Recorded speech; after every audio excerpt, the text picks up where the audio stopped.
ब्राह्मण लोग अपने धर्म का नाम हिंदू कहते हैं और हिंदू शब्द वेद, श्रुति, स्मृति, पुराण, रामायण, महाभारत, गीता कहीं पर भी हिंदू शब्द नहीं है।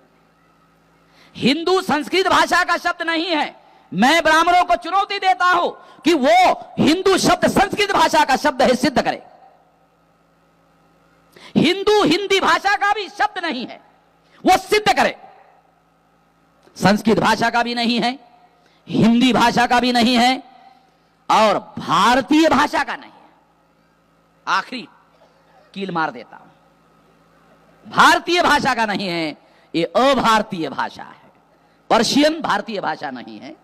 ये विदेशी आक्रांता जो मुगल आए थे, ये उन लोगों की भाषा थी। उन्होंने राजकाज में पर्शियन भाषा का उपयोग किया और पर्शियन भाषा का शब्द है हिंदू, ये देशी भाषा का शब्द नहीं है। और मैं दयानंद सरस्वती की प्रशंसा करता हूं। दयानंद सरस्वती महान थे, सही थे, सच बोलते थे, सच लिखते थे कि हिंदू शब्द हमें मंजूर नहीं है, ये मुगलों की दी हुई गाली है, हमें ये शब्द मंजूर नहीं है, ऐसा दयानंद सरस्वती कहते थे। बाल गंगाधर तिलक के पहले सबसे बड़ा ब्राह्मण अगर कोई हुआ है तो दयानंद सरस्वती हुआ है और ये सच बोलने वाला ब्राह्मण था। इसके बाद कोई ब्राह्मण सच बोलता हुआ दिखाई नहीं दिया, क्योंकि दयानंद सरस्वती ने सत्यार्थ प्रकाश में हम मूल निवासियों को और बहुत सारे लोगों को बहुत सारी गालियां दी। इसलिए मैं कहता हूं सच बोलते, इसलिए कहता हूं सच बोलते, उसके सच की प्रशंसा करनी चाहिए। उसने लिखा कि हिंदू जो शब्द है हमें स्वीकार्य नहीं है, ये मुगलों की दी हुई गाली है, ये गाली हमें मंजूर नहीं, ऐसा वो खुद कहते हैं। इसलिए साथियों, एक तो ये हिंदू शब्द जो है इस रेफरेंस में हम लोगों को समझाने के लिए बता रहा हूं। दूसरी बात, ब्राह्मण धर्म, जिस धर्म का नाम वैदिक धर्म, सनातन धर्म, ब्राह्मण धर्म, श्रुति धर्म, स्मृति धर्म, यह शब्द कहा जा सकता है। ब्राह्मणों के धर्म के लिए ब्राह्मण धर्म, वर्ण धर्म, श्रुति धर्म, स्मृति धर्म, ऐसा शब्द प्रयोग कहा जा सकता है। इनको दस्तावेजी प्रमाणित किया जा सकता है। तो अगर इसका नाम हम चर्चा के लिए स्वीकार करें कि यह वैदिक धर्म है, तो कोई SC ST OBC का आदमी हम वैदिक धर्म के हैं किस आधार पर कहेगा? अगर कोई इसे ब्राह्मण धर्म कहे तो SC ST OBC Kunbi Maratha का जो आदमी है वो किस आधार पर कहे कि हम ब्राह्मण धर्म के हैं? मुश्किल की बात है। ब्राह्मणों ने इस बात को समझने की कोशिश की और यह समझने की एक वजह हुई और सबसे बड़ी वजह हुई वो है एडल्ट फ्रेंचाइज इंग्लैंड में लागू हुआ, प्रौढ़ मताधिकार लागू हुआ। तो ब्राह्मणों ने सोचा आज नहीं तो कल, कल नहीं तो परसों, भारत ब्रिटिश इंडिया है और ब्रिटिश इंडिया है तो ब्रिटेन में जो भी कानून बनेगा आज नहीं तो कल भारत में लागू हो जाएगा, तो भारत में भी एडल्ट फ्रेंचाइज लागू हो जाएगा, प्रौढ़ मताधिकार लागू हो जाएगा। अगर हर 21 साल के व्यक्ति को भारत में वोट का अधिकार मिलेगा, जिन लोगों को हमने थम्सअप बनाया, थम्सअप समझते हो? है कोल्ड ड्रिंक नहीं, आप समझते होंगे थम्सअप का मतलब कोल्ड ड्रिंक है, कोल्ड ड्रिंक नहीं, थम्सअप का मतलब है अंगूठा टेक। ब्राह्मणों ने हम लोगों को अंगूठा टेक बनाया था। अब ये जो अंगूठा टेक जिनको बनाया था साजिश के तहत, उन लोगों को वोट का अधिकार मिलेगा, हर 21 साल के व्यक्ति को वोट का अधिकार मिलेगा और वो अपने चुनाव क्षेत्र में विधानसभा और लोकसभा में उसके वोटों के आधार पर MLA और MP चुना जाएगा। इतना पावरफुल अधिकार जिसके बारे में कभी कोई कांग्रेस के अधिवेशन में रेजोल्यूशन पास नहीं हुआ।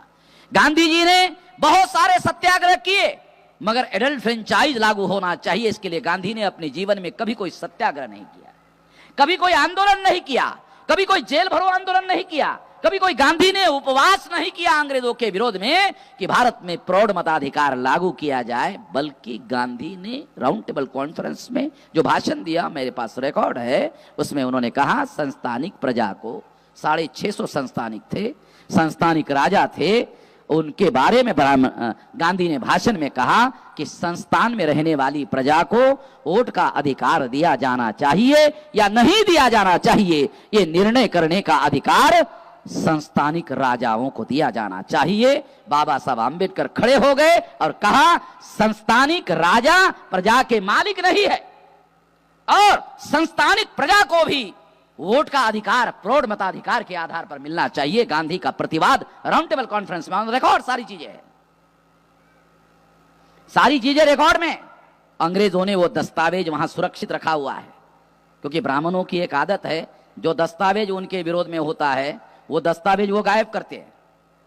ऐसा ब्राह्मणों का इतिहास है, मेरे पास में इसके भी बहुत सारे सबूत है, मगर ये कोई सब्जेक्ट नहीं है जिस पर इस विषय पर बात किया जाए। तो मैं अंग्रेजों का भी धन्यवाद देता हूं कि उन्होंने ब्राह्मणों के बदमाशी के दस्तावेज वहां सुरक्षित रखे और उसके लिए एयर कंडीशन बना के रखा, उसके लिए धन्यवाद। ये कागज खराब नहीं होने चाहिए, उसके लिए एयर कंडीशन रखा। मैं जाके देख के आया। अगर किसी के पास पैसे की हिम्मत है तो वो भी जाके देख ले, जो मैं कह रहा हूं वेरीफाई कर ले। यहां हम लोगों को रहने के लिए घर नहीं है, वहां भारत के पत्थर रहते हैं और पत्थरों के लिए एयर कंडीशन है। जिन पत्थरों पर लिखा हुआ है, शिलालेख जो है उस पर लिखा हुआ है, वो पत्थर वहां पर है और उसके लिए एयर कंडीशन लगा हुआ है। साथियों, जो बात मैं आप लोगों को समझा रहा हूं वो बात महत्वपूर्ण यह है कि यदि इसको ब्राह्मण धर्म माना जाए, ये हिंदू धर्म नहीं है, मगर ब्राह्मण धर्म मानने से अल्पसंख्य ब्राह्मण अल्पसंख्य बने रहते हैं।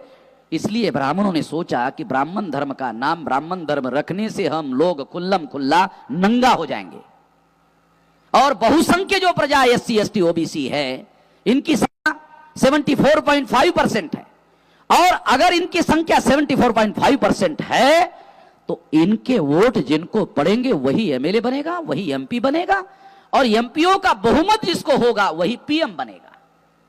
इसका मतलब इनकी संख्या ज्यादा, इनके वोट ज्यादा, तो इनका MP ज्यादा, तो इनका PM भी होगा। ब्राह्मणों ने कल्पना में सोचा, बराबर सोचा, गलत नहीं सोचा, कल्पना में सोचा, बराबर है, ऐसा होगा। इसलिए ब्राह्मणों ने अपने धर्म का नाम ब्राह्मण धर्म के बजाय हिंदू धर्म, ताकि इसको पर्दे के पीछे छुपा के रखा जाए। फिर ब्राह्मण कहते हैं कि हमारे धर्म के बहुत सारे पंथ है, हमारा एक हिंदू धर्म है, ब्राह्मण कहते हैं हमारा एक हिंदू धर्म है और उस धर्म के बहुत सारे पंथ है, वारकरी हमारा ही पंथ है। जबकि तुकाराम उसको ठोका मार रहा है। तुकाराम त्याच्या बुडखात पाचर मारते, नामदेवानी त्याच्या बुडखात पाचर मारला। वारकरी हा एक स्वतंत्र धर्म आहे, त्याचा संस्थापक नामदेव आहे, त्याचं साहित्य अभंगवाणी आहे, लिटरेचर आहे, त्याचे संस्कार वेगळे आहेत, त्याचा सर्व काही वेगळं आहे आणि ते अब्राह्मणी आहे। बरोबर आहे पाटील साहेब, शास्त्री साहेब? मी शास्त्री नाही आहे, त्यामुळे तुमची मदत घेणं मला आवश्यक वाटते। इसलिए बता रहा हूं कि वारकरी एक स्वतंत्र धर्म है। ब्राह्मण उसको अपने अंदर समाहित करने के लिए, मराठीमध्ये ज्याला गिळंकृत करणे असं म्हणतात, समाहित करने के लिए उन्होंने उसको कहा ये पंथ है।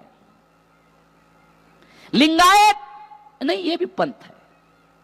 ऐसे हजारों पंथ भारत में हैं, तो वो कहते सारे हिंदू हैं और ये हिंदू धर्म के पंथ है, ये हिंदू धर्म के पंथ है।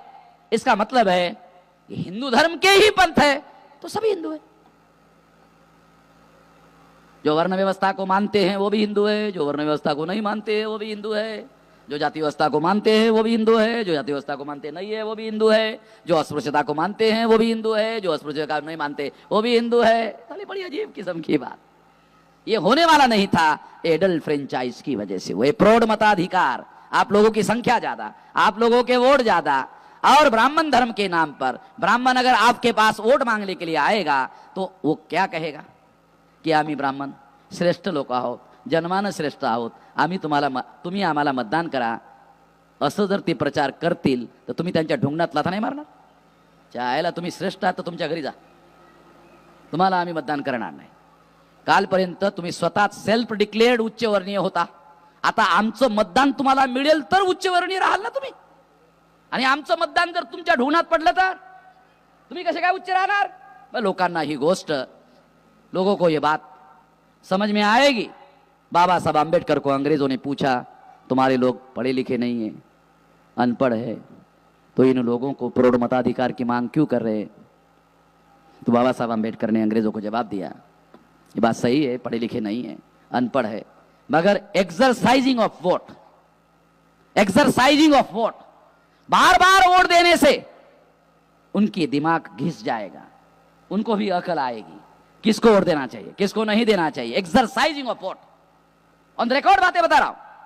इसलिए ब्राह्मणों ने यह सोचा कि बहुसंख्य लोग जो है ये हमारे विरोध में हैं, इसलिए उन्होंने अपने धर्म का नाम ब्राह्मण धर्म की जगह हिंदू धर्म रखा, और जो उसके विरोधी लोग थे उनको उन्होंने पंथ घोषित किया और अपने अंदर समाहित किया। अब बात स्पष्ट हो गई। अब आपको बताना चाहता हूं, तो आपको अभी पंथ निरपेक्षता का मामला समझ में आएगा।